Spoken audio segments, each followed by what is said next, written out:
આ છે બીલેનો જ્યુસ. શું તમે આવો જ્યુસ કોઈ વાર પીધો છે? બીલીપત્રનું જે ફળ આવે છે એનો જ્યુસ તૈયાર છે. ઉનાળામાં એકમાત્ર જો તમે ફળનું સેવન કરી શકો તો બીલીપત્રનું ફળ છે બેસ્ટ છે. અને ઘણા બધા બેનિફિટ છે. ડાયાબિટીસ ઓછી કરે છે, કોલેસ્ટેરોલ ઘટાડે છે, એ સાથે આંતરડાને લગતી કોઈ બીમારી હોય તો પણ દૂર કરે છે અને શરીરમાં એકદમ ઠંડક આપે છે. એટલે કે ઉનાળામાં તો ભાઈ આ જ્યુસનું સેવન કરવું જોઈએ. બનાવો સાવ આસાન છે. જુઓ, અમે તમારી સાથે વિડીયો શેર કરીશું. ઘરે અચૂક ટ્રાય કરજો. અમે તાનું સેવન કરીશું.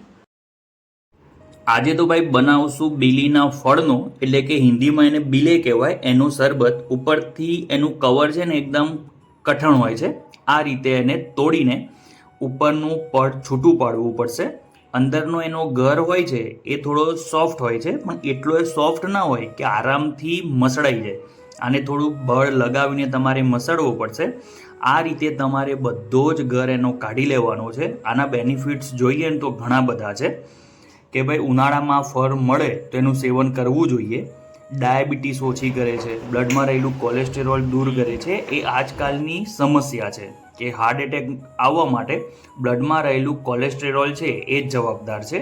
એ સાથે આંતરડાને લગતી બીમારી પણ દૂર કરે છે. એની અંદર 8 થી 10 મરી નાખ્યા છે. ખાંડ નાખીને દળ્યા છે એટલે તમને વધુ લાગશે. 8 થી 10 મરી જ છે. પછી એની અંદર મીઠાશ આવે એ માટે 5 થી 7 ચમચી જેટલો ખાંડ ઉમેરી લેશું.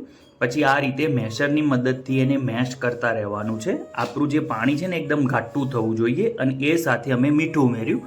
મીઠું અમે સિંધવ નમક ઉમેર્યું છે.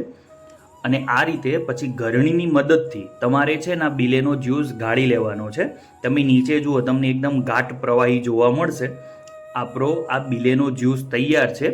ઓછી મગજમારીમાં, ઓછા સમયમાં આપણા બીલેનો જ્યુસ તૈયાર થઈ જાય છે. ગામડામાં તો ઠેર ઠેર બીલીના ઝાડ હોય ને આ સિઝનમાં બીલા પાક્યા હોય તો એનો જ્યુસનું સેવન કરવું જોઈએ. શરીર માટે એકદમ ઠંડક આપશે. ટેસ્ટ એકદમ મસ્ત લાગે છે. નારંગીનો જ્યુસ પીતા હોય બસ એ ટાઈપ જ સ્વીટ છે. અંદર ખાંડ નાખી છે અને બીજું કોઈ એવી સ્મેલ કે એવું નથી તમને ના મજા આવે. તો ભાઈ બીલીપત્રનું ફળ મળે ને તો એનો આ જ્યુસ પીજો. ઉનાળા માટે બેસ્ટ છે. આવી ગરમી પડતી હોય ને પીજો મજા જ આવી જાય.